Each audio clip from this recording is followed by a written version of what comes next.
The morning sun cast long shadows across the military base as Sarah Mitchell walked through the gates for the first time. Her medical bag felt heavier than usual, not because of its contents, but because of the weight of starting over. At 28, she had already lived through more than most people could imagine. Though nobody here knew that yet, the Navy SEAL training facility buzzed with activity. Men in combat gear moved with purpose, their faces hardened by years of warfare and training. Sarah kept her head down, focusing on her assignment as the new combat medic. She had specifically requested this position, far from the spotlight. Far from questions about her past. Commander Jake Reynolds stood at the entrance of the medical bay, his intimidating presence commanding respect from everyone who passed. His reputation preceded him, a decorated SEAL with over 15 years of service, multiple deployments, and a no-nonsense attitude that had kept countless soldiers alive. He looked Sarah up and down as she approached, his expression unreadable. "Dr. Mitchell, I presume," he said, his voice carrying the authority of someone used to being obeyed without question. "Welcome to Hell Week preparation." These men push their bodies to the absolute limit. Your job is to keep them breathing and moving when their minds tell them to quit. Sarah nodded quietly, her green eyes meeting his briefly before looking away. There was something in her gaze that caught Jake's attention, a depth that spoke of experience beyond her years, but also a carefully constructed wall that kept the world at bay. The first few days passed without incident. Sarah worked efficiently, treating minor injuries, monitoring vitals, and ensuring the trainees stayed hydrated during their grueling exercises. She spoke only when necessary, kept detailed notes, and maintained professional distance from everyone. The SEALs respected her medical expertise but found her strange, too quiet, too careful, too removed from the brotherhood that defined military life. During lunch on her fourth day, Sarah sat alone in the corner of the mess hall, methodically eating her meal while reading medical journals. The noise of the room seemed to wash over her like background static. She had perfected the art of being present but invisible, there but not really there.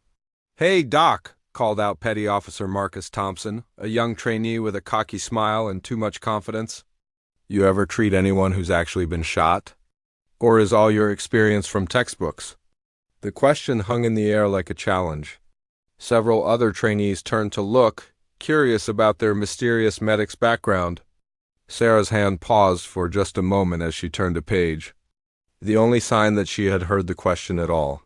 "I have sufficient training for this position," she replied quietly, her voice steady but distant. Marcus wasn't satisfied with the non-answer.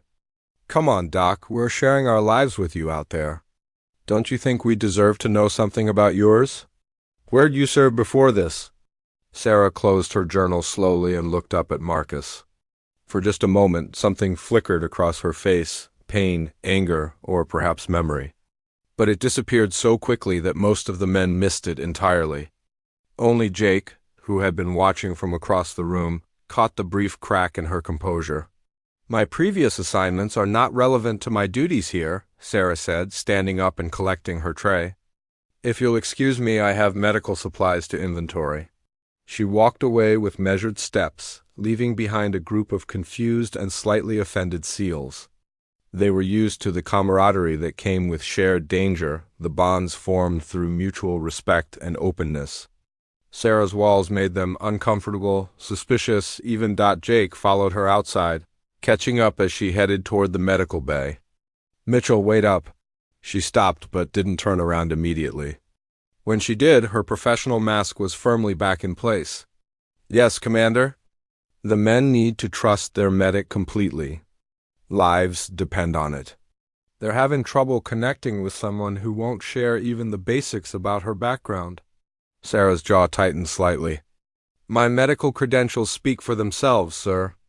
I've reviewed every man's file, know their medical histories, their weaknesses, their strengths. I'm prepared to keep them alive." "That should be sufficient." "Should be, but isn't," Jake replied, studying her face.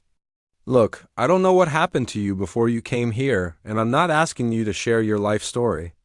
But these men are going to face situations where they need to know their medic will have their backs, no matter what. Right now, They're not sure you're fully committed to being part of this team. For a moment, Sarah's carefully constructed facade wavered. Jake saw something raw and painful flash across her features before she locked it down again. "I'll do my job, Commander. That's all anyone needs to know about me." She turned and walked into the medical bay, leaving Jake standing alone in the hallway. He had seen that look before, in the eyes of soldiers carrying invisible wounds, secrets too heavy to share. Whatever Sarah Mitchell was hiding, it was big enough to reshape her entire life around keeping it buried. As evening approached, Sarah worked alone in the medical bay, organizing supplies and updating training schedules. The base had grown quiet, most personnel either sleeping or engaged in night exercises. She preferred these solitary hours when she could work without the weight of curious stares or well-meaning questions. She pulled out a small, worn photograph from her wallet, the only personal item she allowed herself to carry. The image showed a younger version of herself in military uniform, standing beside 3 other soldiers, all smiling at the camera. Her finger traced the faces of her former teammates, posing at each one with a tenderness that contradicted her current emotional distance. A knock at the door made her quickly slip the photograph back into her wallet. Jake Reynolds entered, his expression softer than his usual commanding presence. "Working late again, Doc?" "Just catching up on paperwork," Sarah replied, not looking up from her charts. Jake moved closer, noting the efficiency of her workspace and the attention to detail in everything she did. "You know, I've been in this business long enough to recognize when someone's running from something. Question is whether they're running from the enemy or from themselves." Sarah's pen stopped moving across the page, but she didn't respond. "Tomorrow we start live fire exercises," Jake continued. "The men will be using real ammunition, real explosives. Things can go wrong fast. I need to know that when the bullets start flying, you won't freeze up or disappear into whatever's keeping you so locked down." Finally, Sarah looked up at him, her green eyes holding steady despite the emotional storm he could sense beneath the surface. "I won't freeze up, Commander. When it matters, I'll be exactly where I need to be." There was something in her voice, not just confidence, but certainty born from experience. Jake nodded slowly, sensing there was much more to Sarah Mitchell's story than anyone realized. As he left the medical bay, he couldn't shake the feeling that tomorrow's exercises might reveal more about their mysterious medic than she intended to share. The morning air was crisp as the SEAL trainees assembled for their first live fire exercise. Sarah arrived at the training ground early, her medical kit fully stocked and her emergency protocols reviewed. She positioned herself at the designated safe zone, close enough to respond quickly, but far enough from the action to avoid interference. Jake briefed the team on the exercise objectives while Sarah checked her equipment one final time. The trainees would navigate through a simulated urban environment, engaging targets while under pressure from smoke grenades and controlled explosions. It was designed to test their ability to function in chaotic, high-stress situations. "Remember," Jake addressed the group, "this is as close to real combat as we can get without actually being shot at. Treat every moment like your life depends on it, because someday it will." The exercise began with controlled precision. The SEALs moved through the course with practiced efficiency, their training evident in every calculated movement. Sarah watched from her position, monitoring each man's location and condition. Everything seemed routine until the unexpected happened. Malfunction in one of the explosive charges created a larger blast than intended. The force knocked 3 trainees to the ground and sent debris flying in all directions. Through the smoke and dust, Sarah heard the unmistakable sound of someone crying out in pain. Without hesitation, she grabbed her medical bag and ran toward the blast site, ignoring the protocol that required waiting for the all-clear signal. The smoke was thick, making it difficult to see more than a few feet ahead. She moved with purpose, following the sounds of distress. Marcus Thompson was on the ground, his leg twisted at an unnatural angle and blood seeping through his uniform. 2 other trainees, Rodriguez and Chun, were dazed but mobile, helping each other stand. Sarah immediately went to work on Marcus, her hands moving with practiced efficiency. "Stay still," she commanded, her voice cutting through his groans of pain. Your leg is broken, but you're going to be fine." As she worked to stabilize the fracture, more debris shifted above them. A section of the training structure, weakened by the blast, began to collapse. Jake shouted warnings from his position, but the falling metal beams were headed straight for Sarah and Marcus. In that moment, something changed in Sarah. The careful, controlled medic disappeared, replaced by someone who moved with the fluid grace of a seasoned combat veteran. She grabbed Marcus under his arms and dragged him clear of the falling debris with strength that surprised everyone watching, but her actions didn't stop there. As she worked to treat Marcus's injuries, enemy contact alarms began blaring, part of the exercise designed to add additional stress. Most medics would focus solely on their patient, but Sarah's head snapped up, scanning the perimeter with eyes that had clearly done this before. "Rodriguez, check your 6 o'clock," she called out sharply while applying pressure to Marcus's wound. "Chun, you've got movement at 2 o'clock, approximately 50 meters. Her situational awareness was extraordinary. She somehow managed to monitor the tactical situation while simultaneously providing medical care, calling out threats and enemy positions as if she had spent years in active combat zones. Jake watched in amazement as Sarah coordinated defensive positions while never taking her hands off her patient. Her voice carried the authority of someone who had given orders under fire before, and the trainees instinctively responded to her commands. "Thompson, you're stabilized," she announced, finishing her treatment. "The fracture is secured and you're not in immediate danger. Rodriguez, I need you to help me get him to the extraction point."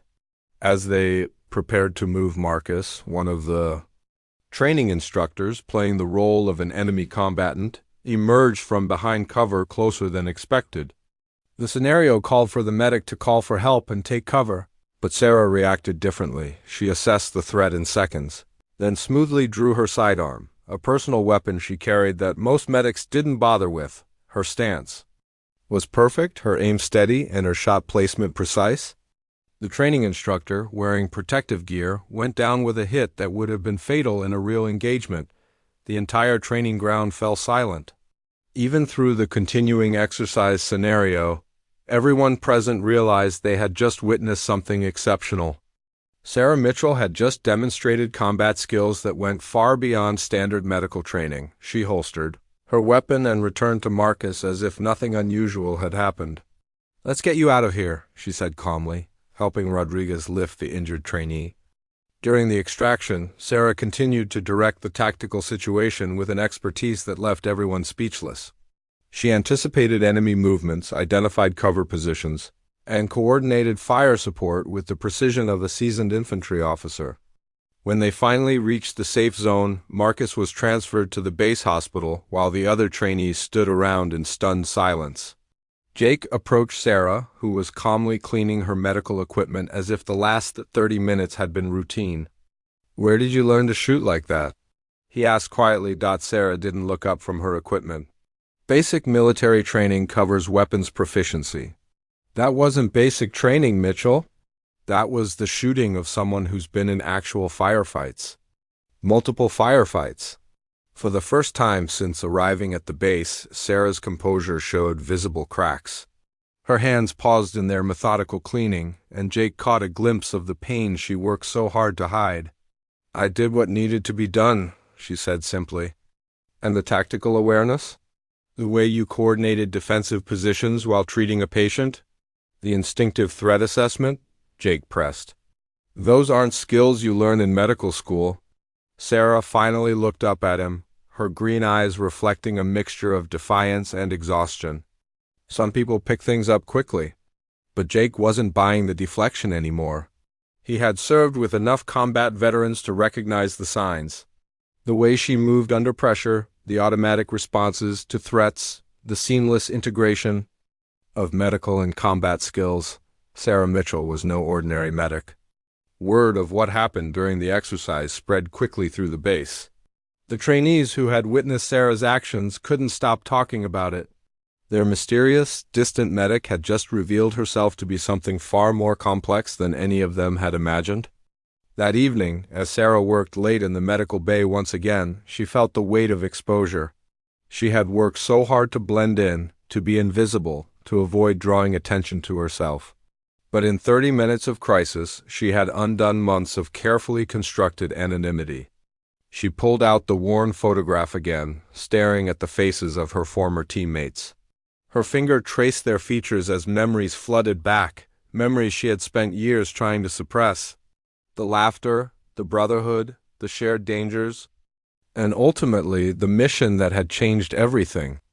A tear slipped down her cheek, the first emotion she had allowed herself to show since arriving at the base.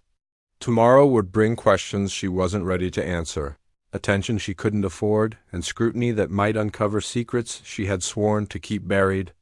But tonight, alone in the quiet medical bay, Sarah allowed herself to remember who she used to be before she became the woman who had to hide from her own heroism. The atmosphere on the base had shifted overnight.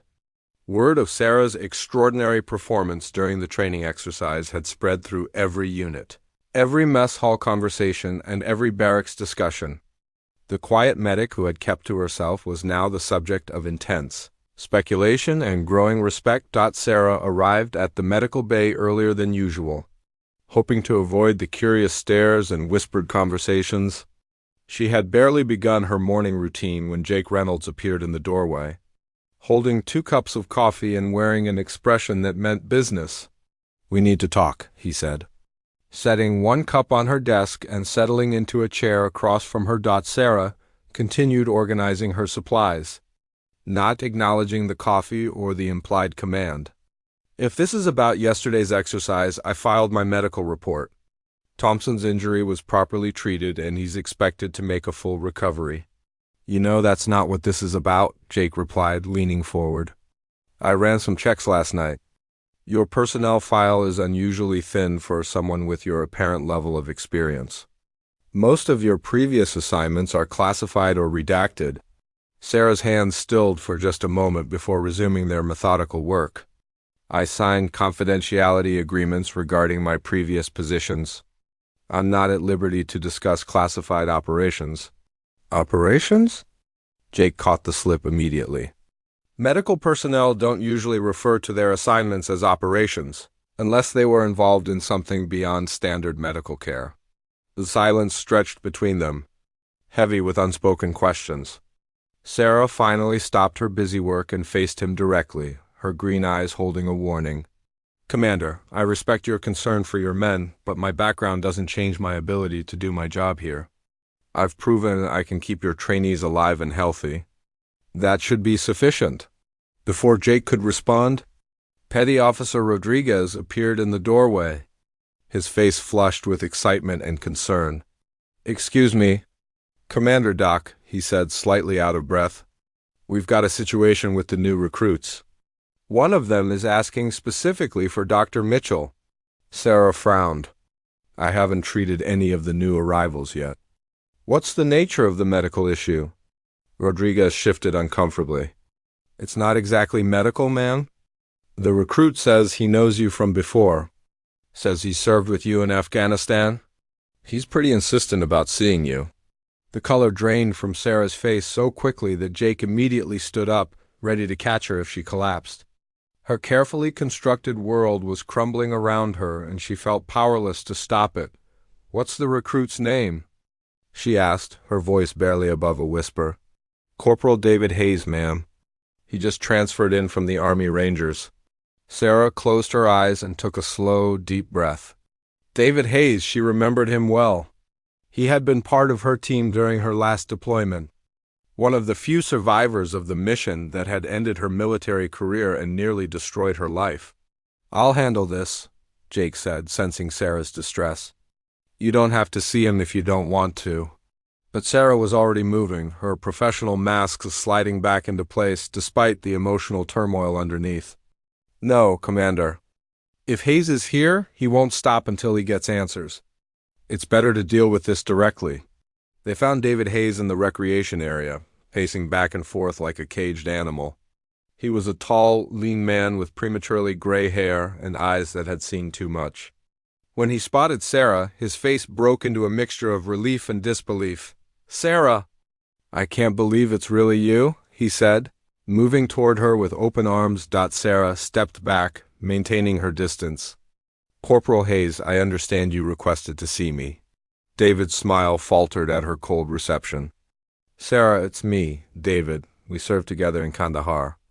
You saved my life, remember?" "I remember," Sarah replied quietly, her voice devoid of warmth. "But that was a different time, and I'm a different person now." Jake watched the interaction with growing fascination and concern. The dynamic between Sarah and David spoke of shared trauma and unresolved pain. David's obvious affection and gratitude contrasted sharply with Sarah's defensive coldness. "Different person?" David laughed, but there was no humor in it. "Sarah, you're a damn hero. What you did over there, stop." Sarah's voice cut through his words like a blade. "Don't say another word about what happened over there." "But people should know," David pressed, his voice rising with emotion. "They should know about the convoy ambush, about how you held off 20 insurgents while treating 3 wounded soldiers. They should know about the Medal of Honor you were awarded, about—" "I said stop!" Sarah's composure finally cracked, her voice echoing through the recreation area. Every conversation stopped as personnel turned to stare at the usually quiet medic, who had just raised her voice for the first time since arriving. The silence that followed was deafening. Jake's mind reeled as he processed what David had just revealed. Medal of Honor, the highest military decoration awarded for extraordinary heroism in combat. Sarah Mitchell wasn't just a combat veteran. She was a decorated war hero. Sarah looked around at all the staring faces, feeling trapped and exposed. The secret she had fought so hard to keep buried was now out in the open, spreading through the room like wildfire. "If you'll excuse me," she said stiffly, "I have duties to attend to." She walked away with measured steps, fighting the urge to run. Behind her, she could hear David calling her name and Jake ordering everyone to return to their business. But the damage was done. By evening, everyone on the base would know that their quiet medic was a Medal of Honor recipient. David found her an hour later in the medical supply closet, sitting on the floor with her back against the wall, knees drawn up to her chest. It was the most vulnerable he had ever seen, the strong, capable woman who had once carried him to safety under enemy fire. "Sarah, I'm sorry," he said softly, sitting down beside her. "I didn't know you were keeping it secret. I thought people here knew about your service record." "Why would I want them to know?" Sarah asked, her voice hollow. "So they can treat me like some kind of damaged war hero? So they can look at me with pity and ask about my nightmares? So they can wonder if I'm going to break down under pressure?" David was quiet for a moment, understanding her pain better than most. "Is that why you left the army? Because of what happened after the medal ceremony?" Sarah's laugh was bitter. "You mean the media circus? The politicians using my story for their campaigns? The constant interviews and appearances where I had to smile and talk about the worst day of my life like it was some kind of glorious triumph. You saved lives that day, Sarah. You saved my life." "And I lost 3 others," Sarah replied, tears finally flowing freely. "While everyone was celebrating my heroism, I was counting the faces of the soldiers I couldn't save. Do you know what it's like to be called a hero when all you can think about are the people you failed?"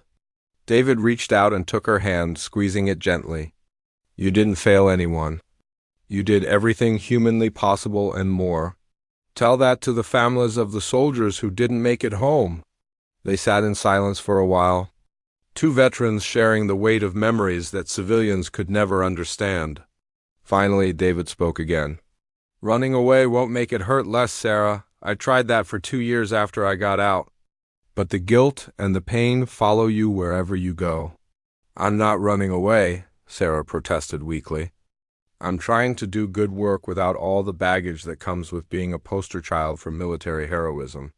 "But you're not doing the work you're truly capable of," David replied. "You're hiding your skills, minimizing your impact, pretending to be less than you are. That's not honoring the memory of the soldiers we lost. It's wasting the gifts they died protecting." Sarah wiped her eyes and looked at her former teammate. "What are you suggesting?" "Stop hiding. Be the medic you really are. Train these SEALs the way only someone with your experience can. Maybe it's time to turn your pain into purpose." As David's words sank in, Sarah realized that her carefully constructed walls weren't protecting her. They were preventing her from truly living. The question was whether she had the courage to let them down and face the world as she really was. The news of Sarah's Medal of Honor spread through the base like lightning. By the next morning, every SEAL trainee, instructor, and support staff member knew they had a genuine war hero working among them. The reaction was immediate and overwhelming, a mixture of awe, respect, and curiosity that Sarah had desperately hoped to avoid. She arrived at the medical bay to find a small crowd gathered outside. Trainees waiting to catch a glimpse of the decorated medic they had previously dismissed as too quiet and mysterious. Sarah pushed through the group without making eye contact. Her jaw set in determination to maintain some semblance of normalcy. Inside the medical bay, Jake was waiting with a stack of personnel files and a serious expression. "We need to discuss your new training protocols," he said without preamble. "There are no new training protocols," Sarah replied, beginning her morning equipment check. "My duties remain the same as outlined in my original assignment." Jake stood and moved to block her path. "Sarah, with respect, that's no longer your call to make. Word has reached the Admiral about your background. He wants to utilize your combat experience to improve our medical training programs." Sarah's hands clenched around the medical supplies she was holding. "I specifically requested a support position with minimal visibility. I don't want to be anyone's poster child or special project." "This isn't about publicity," Jake assured her. "This is about giving our people the best possible training. You have combat medical experience that most instructors only read about in textbooks. These men are going to face the same situations you survived. Don't you think they deserve to learn from someone who's actually been there?" The weight of his words settled over Sarah like a heavy blanket. She thought about Marcus Thompson's injury during the training exercise, how quickly a routine drill could become a life-or-death situation. She thought about the young faces of the SEAL trainees, so confident in their abilities but still untested by real combat. "What exactly are you asking me to do?" she asked quietly. "Redesign our combat medical training curriculum. Include realistic trauma scenarios based on your field experience. Teach these men how to function as both medic and soldier simultaneously, the way you do naturally." Before Sarah could respond, Rodriguez appeared in the doorway again, this time with Corporal Hayes in tow. David's expression was apologetic but determined. "Dr. Mitchell," Rodriguez said formally, "Corporal Hayes has requested permission to share some information about your previous service with the training candidates. He believes it would help them understand." "Absolutely not," Sarah cut him off sharply. "My personal history is not training material." David stepped forward, his voice gentle but insistent. "Sarah, these men are about to face the same challenges we did. They're going to be in situations where they have to choose between saving lives and completing missions, where they have to make impossible decisions under extreme pressure. Wouldn't you want them to learn from someone who's navigated those choices successfully?" "Successfully?" Sarah's voice cracked with emotion. "David, I still wake up every night reliving the faces of the soldiers I couldn't save. I still question every decision I made during that ambush." "How is that successful?" "Because you kept fighting," David replied firmly. "Because you didn't give up when everything went to hell. Because you found a way to save some lives when saving all of them became impossible. That's the kind of strength these men need to learn." Jake watched the exchange with growing understanding. Sarah's reluctance wasn't about modesty or privacy. It was about guilt and trauma that she hadn't fully processed. Her heroism came with a cost that she was still paying. "What if we started small?" Jake suggested. "One session. Just the advanced trainees. You could share some general principles about combat medical care without getting into personal details." Sarah closed her eyes and took a deep breath. She thought about the eager faces of the SEAL candidates, their confidence unmarked by the reality of combat. She thought about the lessons she had learned in the hardest way possible, knowledge that could keep them alive when training exercises became real missions. "One session," she agreed reluctantly. "But I control what information is shared and how it's presented." 2 hours later, Sarah found herself standing in front of 12 advanced SEAL trainees in the tactical training room. Their faces showed a mixture of respect and curiosity. As they waited for the legendary medic to begin speaking, Sarah looked at their young, earnest faces and felt the weight of responsibility settle on her shoulders. These men trusted her to prepare them for the worst situations they might face. She couldn't let her personal demons prevent her from giving them every possible advantage. "Combat medical care is nothing like what you've learned in textbooks," she began, her voice steady despite her internal turmoil. "In the field, you're not just treating injuries, you're managing chaos. You're making decisions with incomplete information while people are shooting at you." She moved to the medical training dummy and began demonstrating advanced trauma care techniques. As she worked, her natural teaching ability emerged. She explained not just the procedures, but the thinking behind each decision, the split-second assessments that could mean the difference between life and death. In a firefight, you have to triage not just injuries, but situations, she continued, her hands moving with practiced efficiency. Sometimes the soldier with the worst injury has to wait because saving the one with the better chance of survival means you can get to safety and help more people.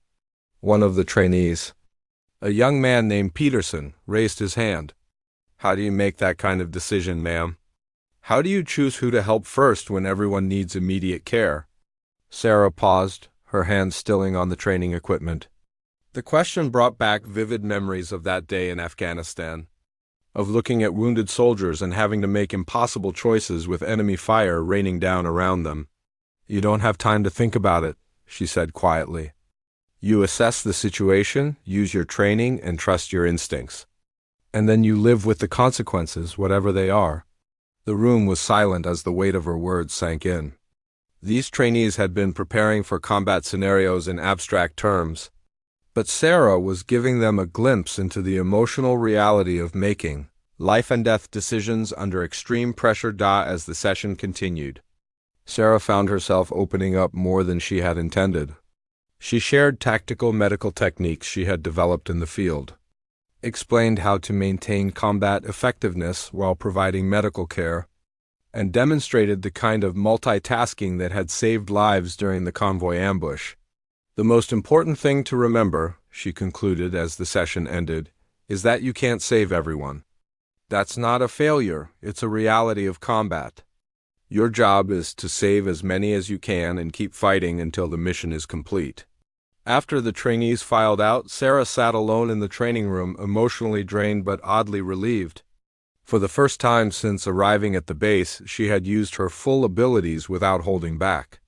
She had shared knowledge that could save lives, even if it meant exposing parts of herself she preferred to keep hidden. Jake entered the room as she was packing up her equipment. "How did that feel?" he asked. Sarah considered the question carefully. "Terrifying," she admitted. "But also necessary. Those men deserve to hear from someone who's actually faced what they're training for." "The Admiral wants to make this a regular part of the curriculum," Jake said. "He's also interested in having you develop new medical protocols based on your field experience." Sarah nodded slowly, feeling a shift in her perspective. Maybe hiding from her past wasn't protecting her, maybe it was preventing her from honoring the memory of the soldiers she hadn't been able to save by ensuring that future soldiers had better preparation and training. "I'll consider it," she said. "But I have conditions. Name them." "No media involvement. No publicity. No ceremonies or recognition events. I do this work because it needs to be done, not because anyone thinks I'm a hero." Jake smiled. "Deal. But Sarah, you should know, whether you want the recognition or not, what you did today was heroic too. Those men are better prepared now because you found the courage to share your experience." As Sarah left the training room, she felt something she hadn't experienced in months, a sense of purpose that didn't require her to hide who she really was. 3 weeks had passed since Sarah's first training session, and the transformation was remarkable. The SEAL candidates who had attended her classes showed improved performance in medical scenarios, better decision-making under pressure, and a deeper understanding of combat medical protocols.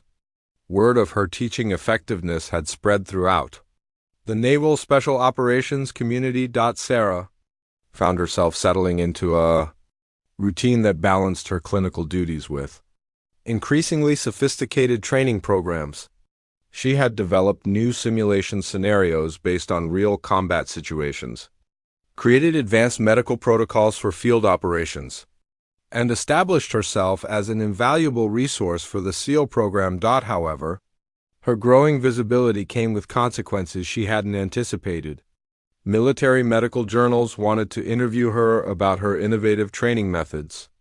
Superior officers from other bases requested her consultation on their programs.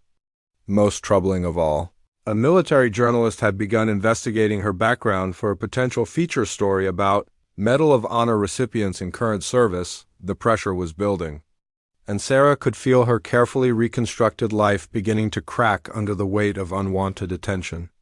She had just finished an advanced trauma simulation when Jake approached her with a concerned expression. "We have a problem," he said, handing her an official-looking document. "Pentagon wants you to participate in a joint training exercise with multiple special operations units next month. It's a high-profile event with potential media coverage." Sarah scanned the document, her face growing pale. Joint exercise with Army Rangers, Delta Force, and Navy SEALs. Demonstration of advanced combat medical techniques. Media accessibility for educational purposes. She looked up at Jake with barely controlled panic. "I can't do this." "Sarah, this is exactly the kind of opportunity that could revolutionize special operations medical training. Your techniques, demonstrated on a national scale, could save countless lives." "And destroy what's left of my privacy," Sarah countered. "Once the media gets involved, my story becomes public property again. The families of the soldiers who died in Afghanistan will see my face on television being celebrated for my heroism while their loved ones are still dead." Jake sat down across from her, his expression serious. "Is that really what this is about? Or are you afraid that stepping back into the spotlight means you'll have to confront the trauma you've been avoiding?" Sarah's hands clenched in her lap. "I'm not avoiding anything. I'm trying to do useful work without turning my worst experiences into entertainment for people who've never heard a shot fired in anger." "But maybe," Jake said gently, "sharing your experience could help other people deal with their own trauma. Maybe the families of fallen soldiers need to see that survival doesn't diminish sacrifice, that honoring the dead means using what you learned from their loss to protect others."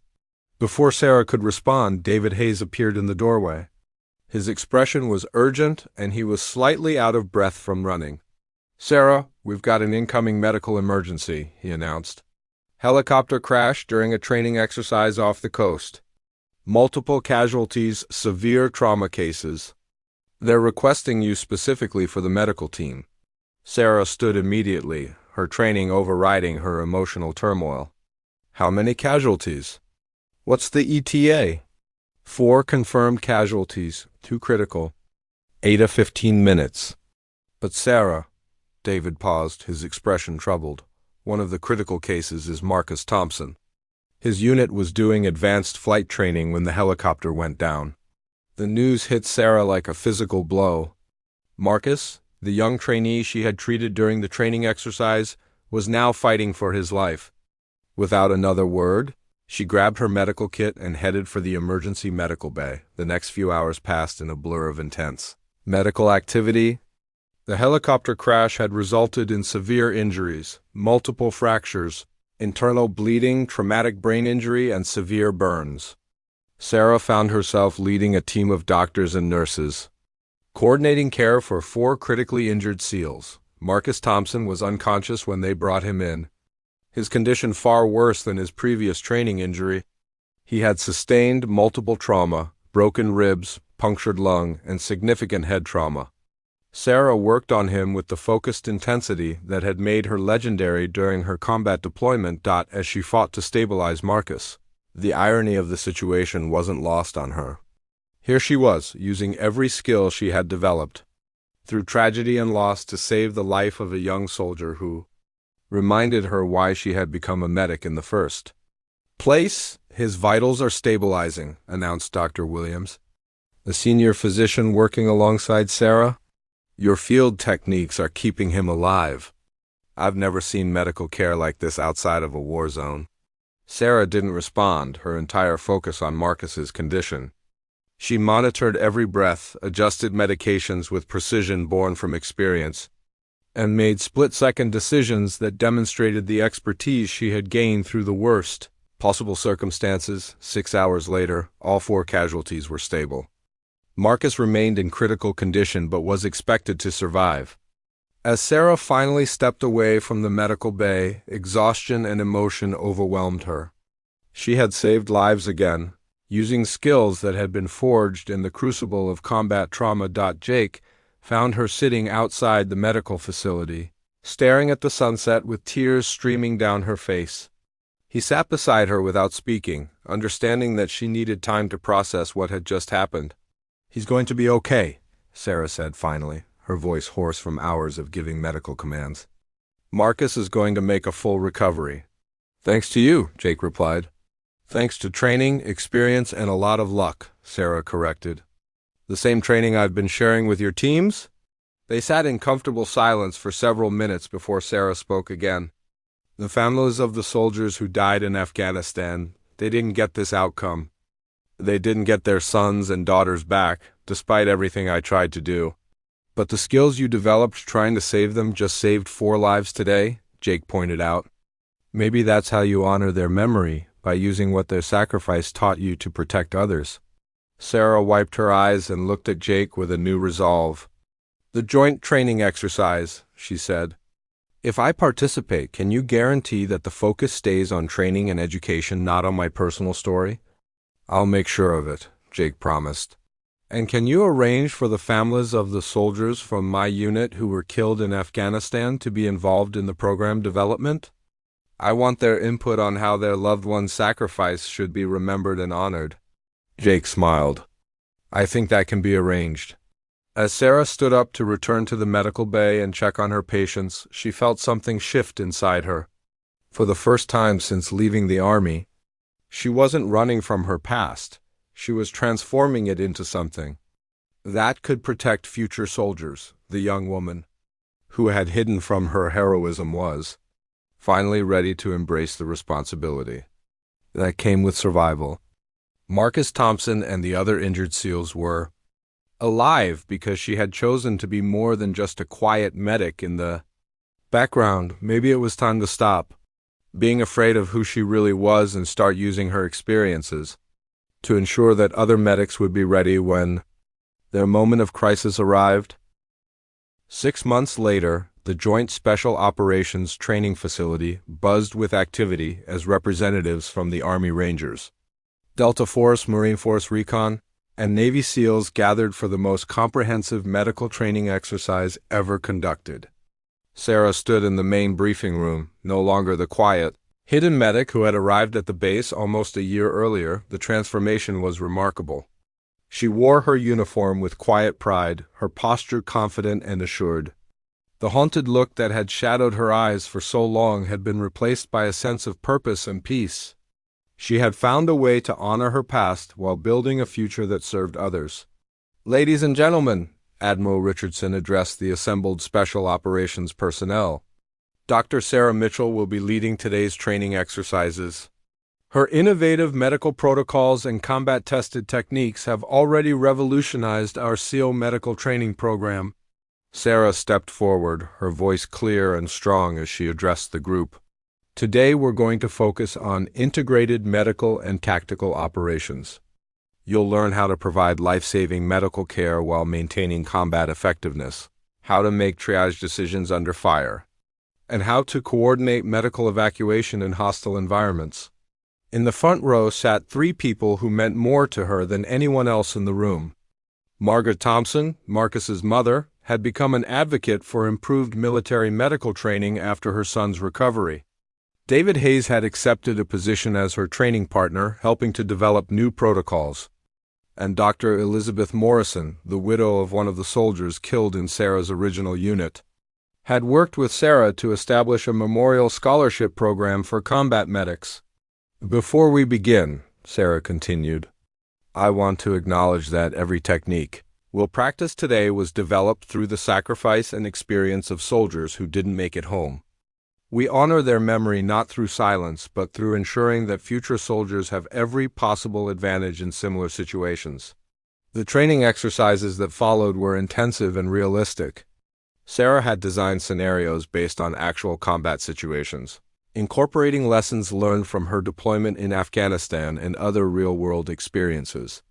Participants rotated through stations that tested their ability to function as both medics and soldiers simultaneously. At one station, trainees had to provide medical care to multiple casualties while coordinating defensive positions against simulated enemy attacks. At another, they practiced making rapid triage decisions in low-light conditions with limited medical supplies. Each scenario pushed them to think beyond textbook responses and develop the kind of intuitive decision-making that saved lives in actual combat. Marcus Thompson, now fully recovered and back on active duty, served as one of the scenario coordinators. His experience as both patient and trainee gave him unique insight into the importance of the training Sarah had developed. 6 months ago, I thought I knew what combat medical care was about, he told a group of trainees during a break. Then Dr. Mitchell saved my life twice, once during that training accident and again after the helicopter crash. What she's teaching you isn't just medical techniques. It's how to function when everything goes wrong and lives depend on your ability to think clearly under extreme pressure. As the day progressed, Sarah moved between training stations, observing, correcting, and teaching with the natural authority of someone who had lived through every scenario being practiced. She no longer held back her knowledge or minimized her expertise. Every skill she had developed through trauma and loss was now being used to prepare others for the challenges they would face during the final debrief. A young Marine corpsman raised his hand. Ma'am, how do you deal with the cases you can't save? How do you keep going when you lose someone despite doing everything right? The question hung in the air, and Sarah felt every eye in the room focused on her. It was the question she had been asking herself for years, the one that had driven her into isolation and nearly ended her military career. You remember that your job isn't to be perfect, Sarah replied thoughtfully. Your job is to do everything you can with the knowledge, skills, and resources available to you. Some situations are impossible to fix, no matter how skilled or dedicated you are. But that doesn't diminish the value of the lives you do save. She paused, looking out at the faces of men and women who would soon face the same impossible choices she had confronted. The soldiers I couldn't save in Afghanistan taught me something important, she continued. They taught me that survival carries responsibility. My responsibility is to use what I learned from their sacrifice to help others be better prepared, more skilled, and more capable of saving lives when their moment comes. After the training concluded, Sarah found herself on the observation deck overlooking the Pacific Ocean. The sun was setting, painting the sky in brilliant shades of orange and purple. She pulled out the old photograph of her original team, looking at the faces of her fallen comrades with sadness, but also with gratitude. Jake approached and stood beside her, following her gaze to the photograph. How does it feel? He asked. Different, Sarah replied honestly. For so long, I thought honoring their memory meant carrying the guilt silently, suffering in private as some kind of penance for surviving when they didn't. I thought that if I wasn't in pain, it meant I had forgotten them or diminished their sacrifice. And now? Sarah smiled, the first genuinely peaceful expression Jake had seen from her since she arrived. Now, I understand that the best way to honor their memory is to use what their sacrifice taught me to protect others. Every soldier who gets better training because of the protocols we've developed, every life that gets saved because someone learned these techniques, that's how we keep their sacrifice meaningful. David Hayes joined them on the deck, carrying 3 cups of coffee and wearing the satisfied expression of someone who had watched a friend find peace. So what's next for the famous Dr. Mitchell? He asked with a grin. Sarah laughed, a sound of pure joy that had been absent from her life for too long. Next month, I'm heading to Army Ranger School to help develop their new medical training curriculum. After that, there's a request from Marine Corps Command to review their combat medical protocols. And the media requests? Jake asked. The interview requests are still pouring in. Sarah considered the question carefully. I'll do interviews that focus on training and education that help promote better preparation for military medics. But my personal story isn't the point. The lessons learned are. If sharing my experience helps save lives, then it's worth the discomfort of public attention. As the three of them watched the sunset, Sarah realized that she had finally found the balance she had been seeking. She was no longer the wounded soldier hiding from her past, nor was she the reluctant hero running from responsibility. She was a medical professional using every tool at her disposal to ensure that other soldiers had the best possible chance of surviving and succeeding in impossible situations. Marcus Thompson appeared on the deck, moving with the easy confidence of a fully recovered SEAL. "Dr. Mitchell," he said formally, then broke into a smile. "Sarah, I just wanted to thank you again. Not just for saving my life, but for teaching me that being a medic means being ready for anything." Sarah clasped his shoulder affectionately. "You don't need to thank me, Marcus. Just promise me that you'll pass on what you've learned to the next group of trainees. That's how we keep the cycle going." As the group stood together watching the sun disappear into the Pacific, Sarah felt a profound sense of completion. The journey from wounded and silent to confident and purposeful had been long and difficult, but it had led her to exactly where she needed to be. She was no longer hiding from her heroism. She was using it to create heroes in others. The silence that had once protected her pain had been replaced by a voice that could save lives and honor the memory of those who had made the ultimate sacrifice. The young woman, who had once been afraid to let anyone see her combat skills, was now training the next generation of warriors to face their own moments of crisis with courage, competence, and hope.